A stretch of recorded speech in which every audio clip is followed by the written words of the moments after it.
This is Judge Joe Brown, and we're listening to We All Be News. News-free Dixie for the 21st century.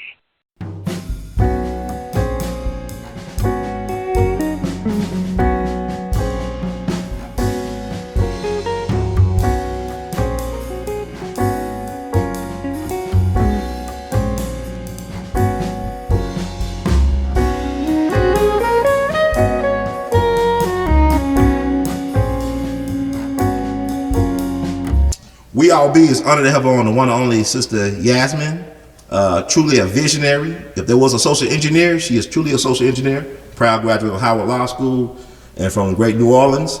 How are you doing today?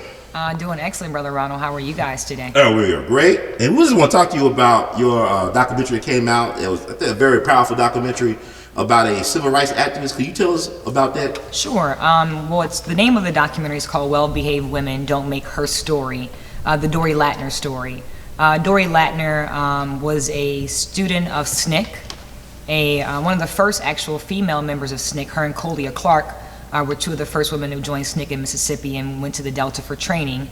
And so we made a documentary about Dory Latner because she is still today on the front lines of fighting and really empowering young people to understand that they're the next people who will take on the torch. So I feel like we lifted Dory up because during Freedom Summer 50th anniversary, she was very instrumental in inspiring a lot of my young people, a lot of the upgraders that I work with, to let them know that they had a bigger purpose and that they were not supposed to wait on anyone to give them any program, and that if they saw a problem, whether how small it was or how large, they were the person that could be the catalyst for it to change. And I hadn't really heard that with a lot of the elders that I've interacted with here in the state of Mississippi, so it was kind of refreshing to hear it. It's a message that I believe too, that young people are going to be the ones who push us towards social equality. And so to hear an elder say it, it was like a cosign in a major way. So we've kind of pulled her life and pulled out some lessons that we want people to be able to take from her life and apply to theirs. They don't make the same mistakes, or either they make the same jumps or leaps and bounds into different issues that they think are important. So that's kind of like a synopsis about the project. Some of the themes that we talk about in the project are, like I said, about one of them is young people are really the young people, are the next generation that are going to change the world. It's very important that you take care of yourself in order to take care of others. So we lift up the idea of self-care and awareness and what you put into your body. And what you put into your body really would dictate what you can give out to other people, right? As far as energy and things. And so we kind of talk about that. We also put out a lesson about really respecting your elders and getting to know them. It's called knowledge time, we call it, where you're able to observe from other people. So there's an intergenerational moment that we want to be able to let people understand. And another theme that we wanted to lift up as well that we think is important for parents and for young people alike is to remember to remove violence out of your life. The more you see it, the more you can get numb to it. And the more numb to you are, the more that you don't see an injustice and then you want to go towards it, right? And so we're trying to let people, young people, know that maybe playing so many video games that allows you just to kill another brother at the blink of an eye and you get points for it, right? It's probably not the best time of use of your energy and your time. So we're hoping to be able to use it as a prescription to allow parents who really want to do better, but they're like, I don't really know what to do. How do I help my child help themselves, right? So it really is designed for oppressed people. It's not very long, it's 20 minutes long. A lot of times you see films that have a great topic, but it takes forever. You have a lot of talking heads. So we wanted to give you a fast-paced, informational guide that will make you want to look up more people about it. There's some wonderful people that are in the documentary, from Bob Moses to Dorie Ladner herself, to former Governor William Winter, President Hogan, who's the current president of Tougaloo College. So there are some heavy hitters in the film that you should know about yourself if you're not aware of them, right? Bob Moses mentions Colia Clark. This is a woman, if you don't know who she is, you should know who she is, right? Hollis Watkins talks about Aaron Henry and Amzie Moore. So we're dropping names and kind of giving you some information, kind of upgrading you. Like if you really have some, if you're like, I want to look at something and I don't have a lot of time, I would say look at the Dory Latner documentary because it'll give you somewhere else to go. It's kind of like a branch off of a tree, and you can go further down into a root and identify someone that may be in the struggle that you can identify with, right? She mentions Jesse Harris. If you don't know who Jesse Harris is, that's a deep brother from Mississippi who was a visionary, right, who left us way too early. So there's so many people that we mentioned in the film that if you don't know who they are, you can certainly look them up and get some more information about them. But it's just, I'm really proud of the Labor of Love project. It was student inspired, and one of my best friends who has an MFA from Howard with me, Kendall Little, really provided the technical support that made the film look like something you would want to watch. So if you haven't seen a film produced in Mississippi by people from Mississippi, about folks from Mississippi, and if you just care about black films in general and folklore films in general, then I would say you might want to watch it. We'll be doing some more information with the project, so I don't want to speak on the future of it, right? But we're hoping that this won't end with Dorie, and we won't end with just giving her story 20 minutes. Her story by itself deserves a feature. So we're working in the future to create a feature on Dory Latner. But we're excited about what we have right now, and if you're interested in reaching out to us, our email is upgrademississippi@gmail. We're doing private screenings throughout the nation right now, so if you're interested in seeing it and you want to host us for a screening, reach out to us. I'm sure one of the students will reach back out to you faster than I can respond. So, but definitely Upgrade Mississippi, as it's spelled, at Gmail is how you contact us if you want some more information about it. And I'm sure Ronald will host a screening in Memphis possibly. So I know that's his hub, and so if anybody's interested, we certainly are willing to do more screenings in 2017. But 2016, we're going to slow her down a little bit and make sure we digest it and make sure we give it to people who have personally been a part of the project. But in 2017, you won't see the film again. All right, excellent. So you opened up another door with Upgrade Mississippi. Can you tell us about that? Sure. So I'm not the CEO of Upgrade, but I'm an advisor of Upgrade Mississippi. I'm very proud to say that some young people a couple of years ago saw an interview that I had on CNN and asked if they start their own nonprofit called Upgrade, and so they did. I don't have a nonprofit called Upgrade, but one of the second nonprofits with the name Upgrade is Upgrade Mississippi, and it was started by a band of 9 young people who all went to Tougaloo College, who all graduated from Tougaloo College. Some of them are still here. They need to go ahead and leave us. No shade to the ones, they know who they are. Yeah, so they started this nonprofit. They're doing some legacy work. They understand that it's not the masses that will change systemic change, right? It's going to be the few, and so it's not a lot of them, but they are committed to improving the quality of life of people that live here, whether you are black, white, Hispanic, poor, rich. They're trying to do some holistic things, so I'm really proud of supporting their work. So definitely frustrating moments. I feel like Ella Baker without the 1960 respect sometimes, right?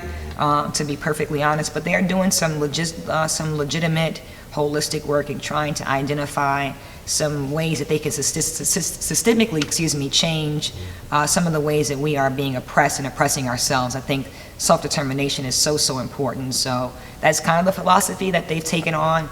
I advise them from time to time. So this project is under Upgrade Mississippi because it was a labor of love project that they asked us to do, and we found a little bit of funding to get some travel money for it, and we had some people here in the state that also supported us to get a little travel money. And so it was really, the community coming together with the resources that we have. If you have a boom mic, I had a camera.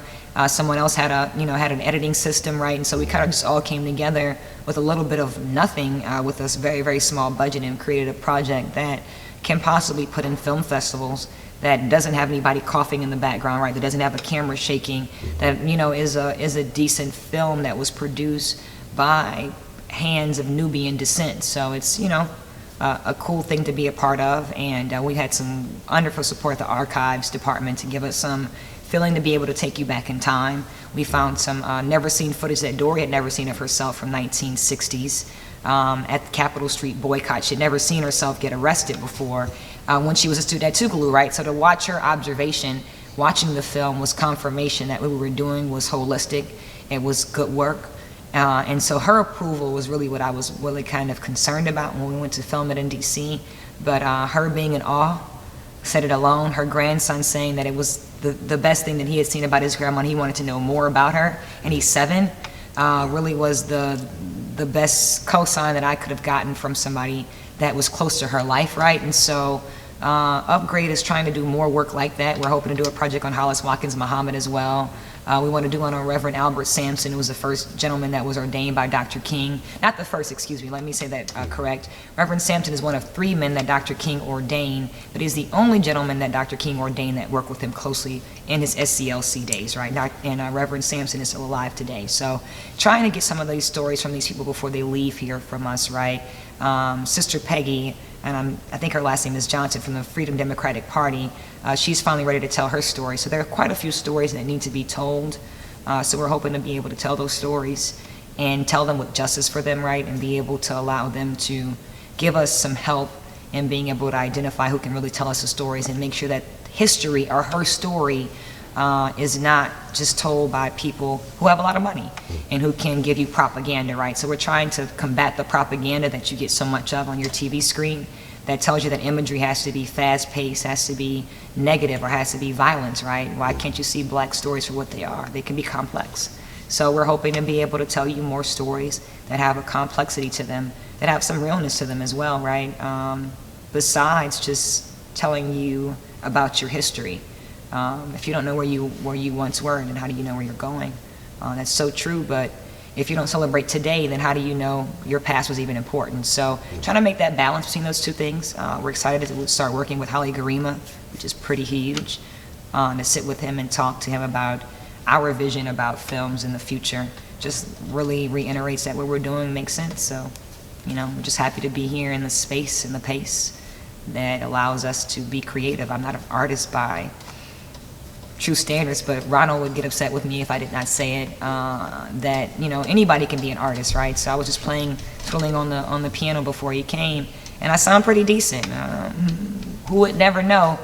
Uncle, I hope you watch this. All my Uncle Gabriels out there, because I did play the piano for a little bit, right? And that's just to let young people know you're never young, you're only as young as you feel. So pick up something, If you think you can try it, try it. You never know. No one can tell you no. Technology allows us all to be able to tell our story. So if you have a story to tell, pick up a camera. That's what I did when Katrina hit. I just didn't like what they were saying about Katrina people. And I was like, well, don't we have names? Like, I thought I had a name yesterday, right? You give me this FEMA ID number, all of a sudden I'm a refugee. I'll take it, because you kidnapped me anyway. So, not the Gabriels, though. They would get upset. They didn't get kidnapped. They brought themselves to the Americas, right? But I do have other lineages as well. So, but yeah, they kidnapped us here, and then you want to give us this refugee name. I'm going to get my own camera. I'm going to tell my story, because that is not my story. So if there's any young person or any older person, because you're only as young as you feel, that watches Ronald stuff all the time and thinks that they have a story to tell, then don't wait on Ronald to tell it. I know you guys email him often. He's one man. Like, join the cause. We need more people. I hate to use the word awoken, but I know there are a lot of y'all that probably like that word in the space that he's in. So if you're awoke, do something about it. Don't just be angry in your house watching a bunch of stuff on YouTube. Get out there and solve a problem. Help an older person take their groceries in. You'd be surprised what you can learn from that elder. So. You said so many things come out. Well, one thing I noticed that you got a lot of passion. You're a great advocate for history and for community and for service. And I just want to know where all that comes from, that passion for history, community, and service. I can't say that I grew up. You grow up with certain things, right? They're a part of you. So we got to get back to basic community stuff. Growing up at a certain age, you didn't go outside to play unless you did something for somebody, right? So I was raised in a space where my energy and my time was more than just giving it for myself. I wasn't raised in a selfish space. So if you find yourself in a selfish space, just break out of the selfish space, right? So as you get a little older, you start getting a little more selfish. You start thinking about the mind and me. So I got into college, and I started thinking about what career was best for me, right? And what career wasn't best for my community. And the universe has a way of saying, I'm going to show you. So I was on my way to medical school when Katrina hit. I probably would be somebody's physician today, not really giving a lot of self-care. I touch more lives and I heal more people today as a non-medical doctor. And I can only say that because I take out time, and you have to take out the time. So it's rewarding. I wouldn't want to live my life any other kind of way. Now that I know this lifestyle, I wouldn't want to live it any other kind of way. And your parents sometimes tell you these things, but you have to experience them for yourself in order for you to do it. I grew up with the mom who would always stop for the random person to give them a ride. I'm like, they could chop us up, right? And she's like, Yasmin, it's about their spirit. This black lady with her 2 kids on their way to the Family Dollar or wherever they're going to, right, did not ask for this ride, so we can stop and give them this ride. And I find myself doing the same things now, and I have to tell myself, you know who to stop for, who not to stop for, right? And so I think people plant seeds in you, but then you have to go out in life, and things have to happen to you. So when Katrina hit, and experiencing the way that people were treating people that looked like me, the way they were treating me when I went to the Red Cross, right? And a woman assumed that I had a bunch of kids when I was a Spelman graduate on my way to medical school. So I was already insulted, and it wasn't about my class because she's only saw my skin color, right? So my hue determined to her what I represented. And we had been trying to wipe and assimilate for so long, right? And so no more was I going to assimilate, no more was I going to try to be someone that I was not, because there was no way I could wipe off my color. And I didn't think about it like that until you asked me that question. So at that moment, at that Red Cross, I guess I just became a different person with the FEMA ID number. None of that defined me. And so I kind of told my mom when we got in the car, I said, Mom, I'm going to be in charge. I said, you have done enough. You have given me the faculties that I need in order to be the head of this household. And so my mom kind of gave a sigh of relief. I was 21, and I have not looked back since. My mom doesn't pay a bill. And I'm proud to be able to say that, she is good. And there's other people in my life that are being able to be good now. And so we just got to continue to be reliable, be accountable, be consistent, right? I learned that from a lot of the elders that are around me. They're consistent. You can call Hollis Watkins Muhammad today, he's going to answer the phone. Ronald and I talked about people that he can call. He can call Neely Fuller, he's going to answer the phone. Their numbers are published. So those are people that have never changed. They've always stayed the same and consistently been real leaders. They have not checked out because all of a sudden they got a certain age, they wrote a book, and they hop in a limo, right? There are real people out here who continue to do the real work, but there are some folks that once they have a story to tell, they've done one thing in life, and they said, I stood up at this, and they want their roses, they want their trophy, they want their awards. Everyone's not the same, so you got to know who you are. You got to walk into your space. You got to always try to evolve and be better. Every day I wake up, try to be a better person than I was the day before. And that's hard because we're flesh, we're not robotic. So if you don't practice being great, then you won't be great. Studying for the bar made me a robotic person. You have to learn 33 subjects and take a test for 2 days, right? And how do you learn that much information and you're human? And you went to school for 3 years and you don't learn that information, right? And I learned then, talking to one of my mentors, they said, this is what every lawyer does. I said, so you guys went to law school to get programmed on how to put information in your brain, right? He said, exactly. You get it now. You'll pass the bar. How do you tell a human being that they went to school and you train them to change who they were, right? That means you have to practice on being changing. So if you want to change your diet, you got to practice on it every day. Every day you get up in the morning, you got to know that McDonald's is going to call you, right? It's real. It's a drug. But you got to make that conscious choice to go get the carrots and make it seem like it tastes like French fries. They don't taste like French fries. Duh. That's why they make them to taste that way. It's called process, right? But it's a process in yourself to be able to break that down, right? We're so acidic as people. To become basic will make you just a better person in life. So I'm in my tertiary level right now where I'm just trying to eat right just so I can be more clear. So yes, at secondary level, you can stay there. It's very easy to stay there and get honorary and get a big ego and all of a sudden want a big steak and a big award, and now you have to have a certain amount of crowd in order for you to speak to black people. I've encountered black folks like that, right? They said if you don't have 500 people, they won't come to your event. Right? If you don't have an honorarium for them, right? And it's like, well, I thought you were for the people. Well, no, I don't want to sit out there with them, right? That's crazy to me, that you don't want to sit with the people who are standing out in line waiting to talk to you, right? But that's because you're disconnected. And so you got to stay connected, A lot of us stay connected. A lot of us understand radicals and free radicals and what they do to our body and our energy, right? And you just got to stay lifted. So it is a struggle every day. But people want to immortalize and have a utopia of this place, this continent of Africa. There are 52 countries, if I'm not mistaken. It's a lot of places, right? And so we can't even immortalize one continent. So I think that there's no space for an African American, MOOR, Hebrew. We fight over what we won't even want to call ourselves, right? I don't know what you call yourself, but whatever you do call yourself, find your space, find your place, get there, eat right. Pray, meditate, love others, be happy, smile. These are all little small principles that if you're doing those things, and I think that you can help out other people. So that's where I am right now in the space of my life, is doing for self so I can do more for others, right? If I don't read, then I can't give you knowledge. It's sad when we spit things out and we can't tell you what book it comes from or what script it comes from. We have no principles anymore. So I'm working on becoming a principled person. A lot of us talk. And so I feel uncomfortable with speaking and giving you quotes and things because I couldn't give you the scriptures that they come from or the books that they come from. But 100 years ago, we were clear. And if I was a black leader, I would have been able to do those things. So I don't consider myself any of those things. I consider myself a person putting out product. So if you could think to yourself like me, you know, you're like, I look like her, or I could do what she's doing, then by all means, come on. We're just doing the good fight. We're just upgrading folks. You got to have something going in order for you to be upgraded. So got to have a ticket on the plane if you get a first class ticket, right? You got to have a reservation at the car place for them to give you an upgrade at your car. So upgrade, that's all we do. You have to have something going on for yourself. I can't save you. I can't give you the emotional balance you need, right? We can give you some faculties to make you a principled person for sure. So that's what we got. So that's a little bit about Upgrade.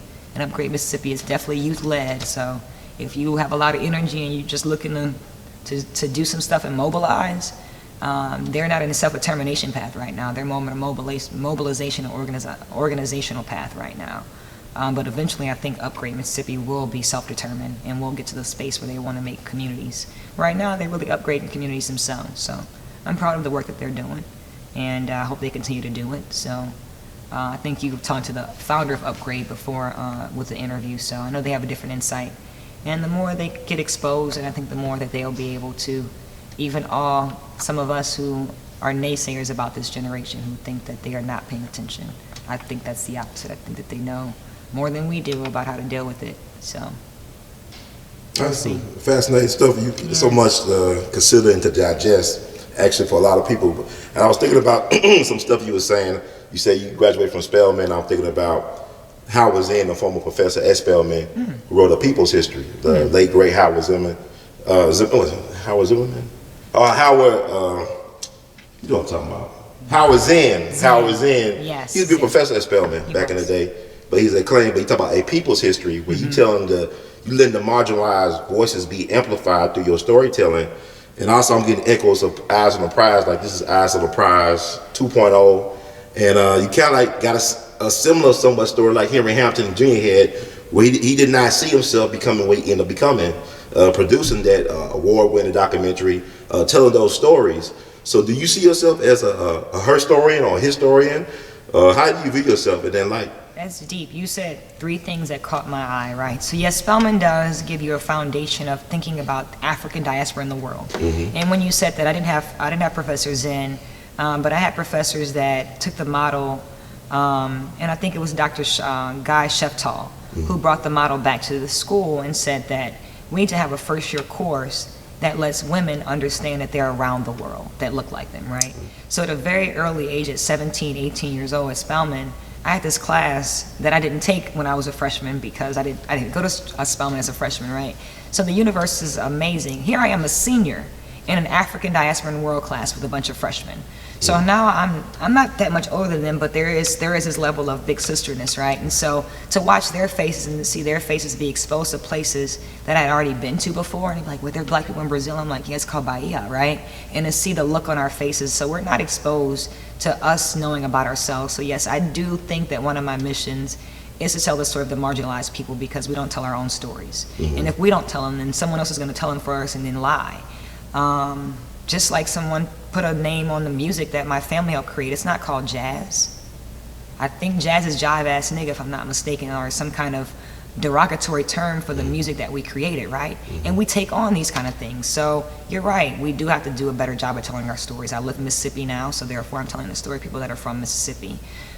Dory's story was important to tell because there are no other stories about SNCC women besides one of Joan Trump Mulholland that her son made of her, right? And so we thought it was important. So Dory is like my mom of the movement. She's not my only mom in the movement because I don't want to get cut by my other mama, Brenda Travis, who's also my SNCC mom, right? But those are my two moms in the movement who are much older, and I felt I just need to tell their story, you know?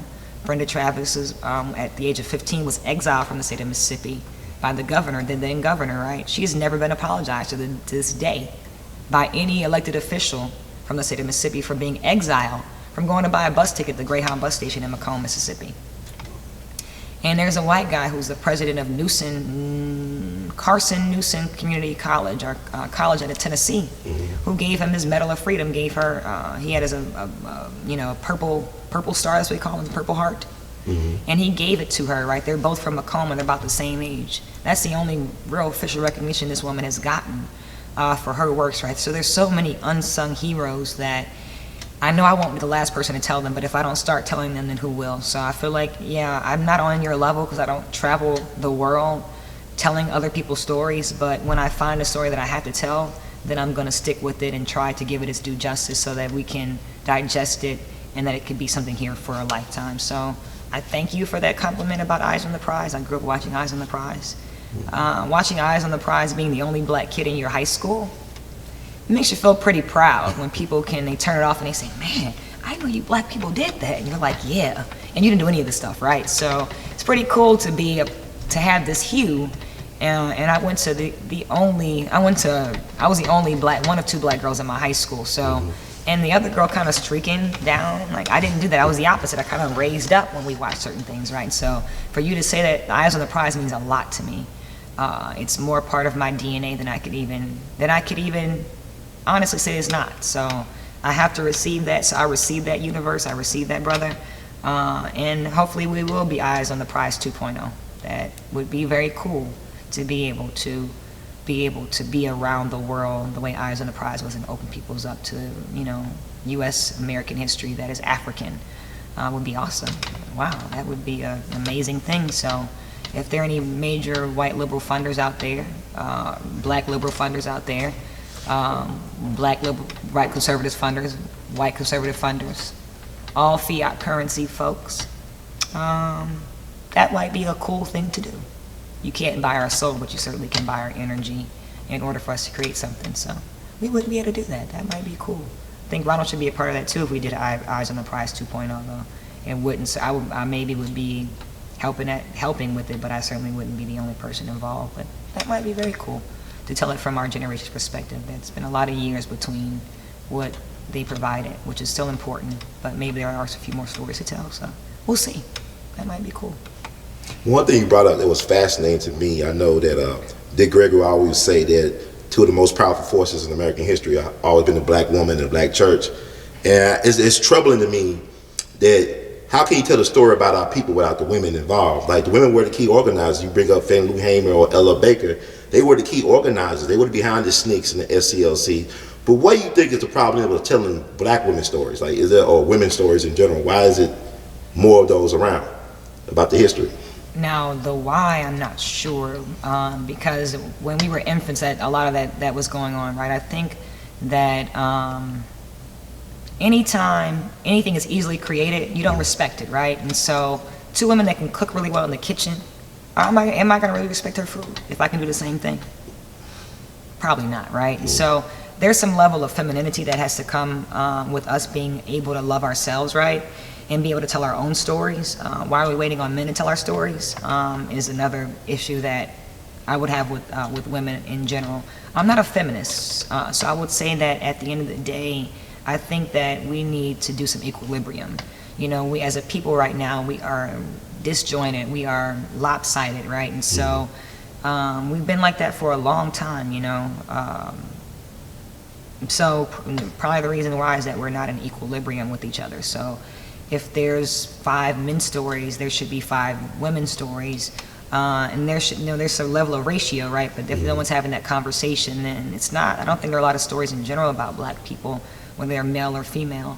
But for sure, as far as the women in the movement, to quote MacArthur Cotton, he said, "The women did, and the men, a lot of men did a lot of talking," right? One of my good friends who's a historian and study of the movement, Joshua, said a lot of the women in the movement did, and the men talked about it, right? And Hollis describes Dorie as one of them when they would be talking and she would just hop up and say, "I'm about to go do it. I don't know about all y'all talking, but it's time to go get it done," right? And so as people on this side of the continent, I would say that women, we understand the urgency. Our vibrations are a little more faster. When I'm on other continents, I don't see black women having the same urgency. So I'd have to preface that and say that black women in the Americas have a sense of urgency that's a little different. But it's as a result of your foot getting cut off, or your leg getting cut off, or you not physically being there.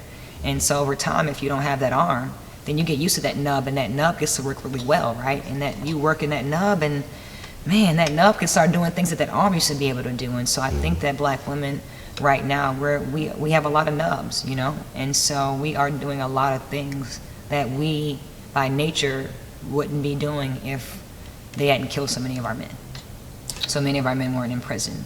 So many of our men weren't demasculinized, you know? So many of our men were here. So when you have a genocide on the people, then you know you have women stepping it up. So you have women who are doing a lot of things. They say Rosie the Riveter, right? This strong white woman. But before Rosie the Riveter was there, you had Mama and Big Mama, and she held it down. And so when crack hit, Big Mama and Big Mama don't exist a whole lot no more. And you get a lot of Big Mamas who are really sick right now, right? A lot of Big Mamas who eat a lot of processed food who not really Big Mama. She angry and she smoke a lot of cigarettes. So I don't know where black women are right now. But there are some of us that are doing some amazing things. So as a unit, I can't speak on us, but I know that there are some of us that are doing some amazing things. Whether they are from the South, whether they're from the North, East, or West, whether they're from Ghana, whether they're from India, whether they're from Kenya, whether they're from Brazil. So I can say as a black woman unit around the world, we are doing some amazing things right now. If women in America could just stop being so sick and stop being numb and be healing, we need a healing day for black women. We need to cry. We need to hug each other. We need to be honest about what has happened to us as a people. Until we do that, you know, I don't know. As a unit, we might still not want to tell our stories or tell anyone's story. As a woman who went to the all-girls college, I have a lot of Spelman sisters. I have a lot of sisterhood. And you have a lot of people that don't want to see that thrive and strive, right? And so, I don't know. I have to say that I'm optimistic for black women, for sure. I think that we will do amazing things and will continue to do amazing things. But we do need some hugs, just like our brothers need some hugs. So we just need to hug it out, get the black family going, get the Trinity going. Is really where it's at. I think that's revolutionary, to eat well, to love well, to be happy. So it's interesting you brought up urgency, and I was thinking about MLK quote, the fierce urgency of now, or the zeitgeist, or the spirit of the times. And we know we just had an election cycle, which was very interesting. A lot of people talking about they are in fear of their lives, so-called minorities, people of color, black people in particular. A lot of people feel like they don't know what's going on. They're just panic, hysteria, people out in the streets. So what is your advice to those people? Even the millennials, a lot of them are kind of like out of it, or they into it, they're so angry about it, but they don't know what to do about it. So anytime you have energy, you don't know what to do with it, it's best to not let it be bottled up, right? So I think it's best for you to first be honest with yourself. How do you feel? A lot of people are going to social media, I notice, and they're, you know, ranting on that. You know, if that's your outlet, then that's great, right? But I would challenge anyone who thinks that that's a good outlet. I would challenge you to maybe devote your energy and time to a real thing, something that could give it back to you, right?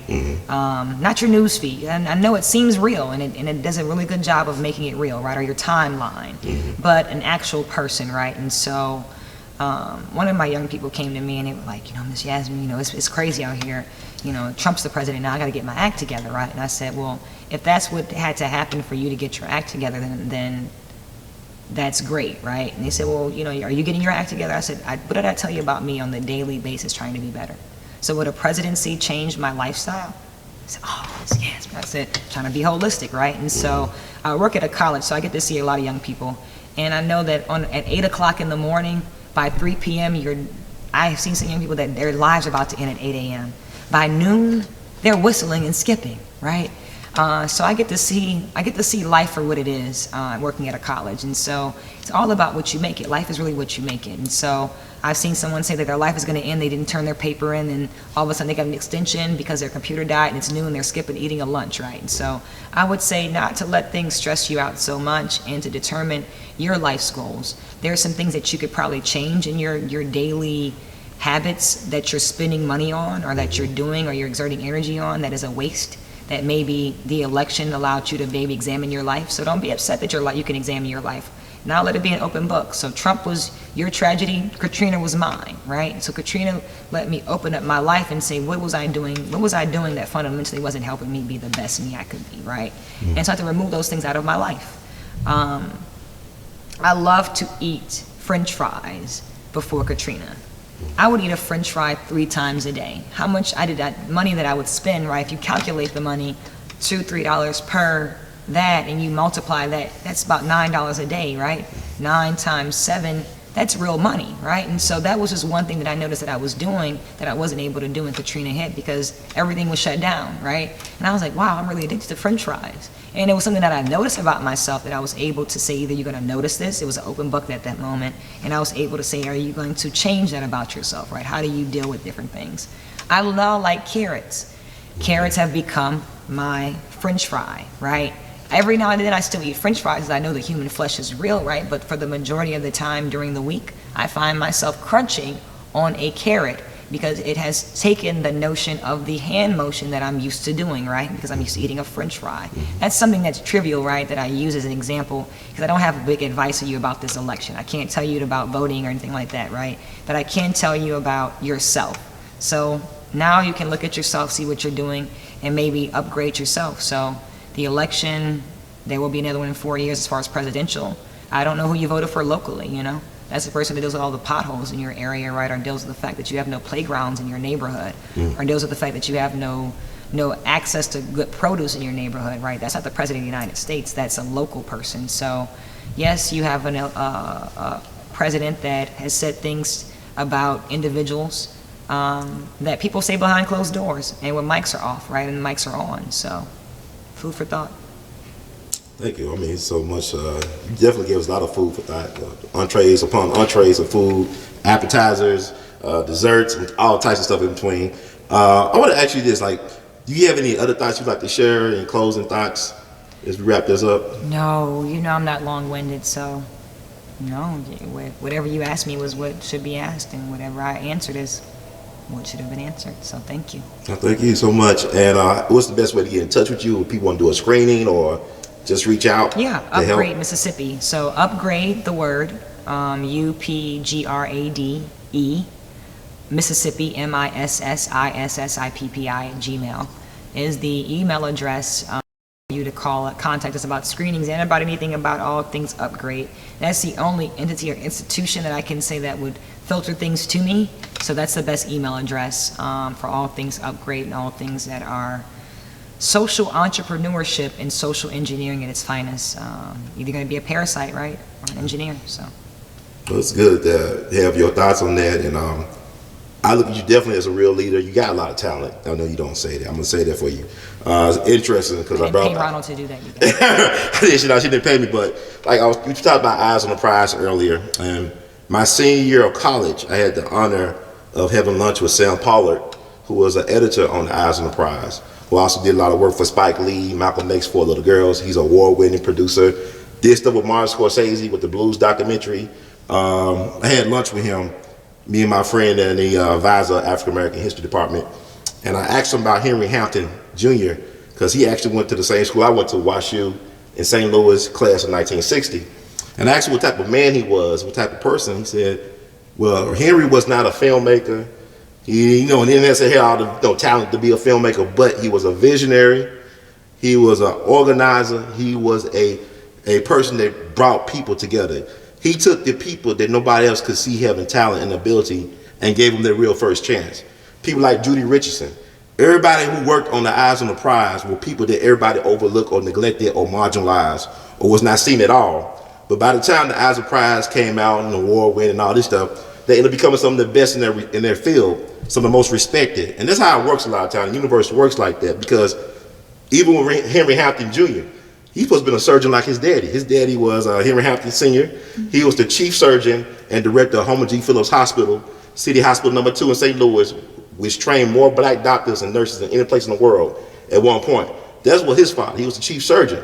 So he went to WashU, ended up driving taxi cabs up in Boston, hook up with a Unitarian church, Went down to Selma and met Dr. King and changed his life. He said this movement got to be told in pictures, Wow. in words, and audio. So the guy who's supposed to be a doctor Yeah, like his father. His father was a prominent doctor in St. Louis, but he ended up going the other route. ended up having an eventful moment in his Right. life that changed his life to become a filmmaker. Right, like you. I'll receive that. My dad is not a doctor, but I was certainly going to be a doctor. And Katrina definitely was the one for me that's the moment in my time where I knew I should tell stories. Now when I was in high school, they did an MTV show called True Life, I'm Going to Mardi Gras. Right. And I need to find that because I was on TV, right? So the first time I was exposed to TV was not the first time I knew that TV was a powerful medium, but it was after Katrina that I understood the powerful medium of TV. And I had a featured TV show on MTV, right, when I was in high school. Right. That's not when it did it for me. It was Katrina that did it for me.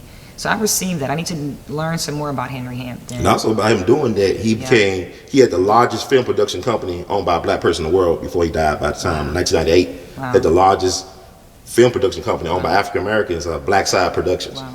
Well, Judy Richardson was at the film screening in D.C. I was able to give her a hug and thank her for her book. Her book, I read it when I was little. Wow. And so, I've learned about Dory's story literally in that book. It was the first time I ever heard about the Latner sisters, right? And so to have her be in front of me and be in my car, it was like touching things that you see. Interviewing Constance Slaughter Harvey and you learning about her as a first-year law student, being the first woman of color to go to Ole Miss's law school and to go to her home. I mean, this journey has been amazing for me, and so I hope to continue to do so. So thank you for that. I receive it, and I'm about to let you guys down with this Eyes on the Prize 2.0 thing. You got me thinking now. I'm literally contemplating in my mind right now, how do we execute that and what does that look like? And we got to tell more stories. So this won't be the last. This won't be the end of the Dory story for any means, but we've got more stories to tell. So thank you for sharing. Sister YasmIN, thank you so much. In the words of the great Duke Ellington, we love you madly. Keep on producing and pushing. Thank you, Ron.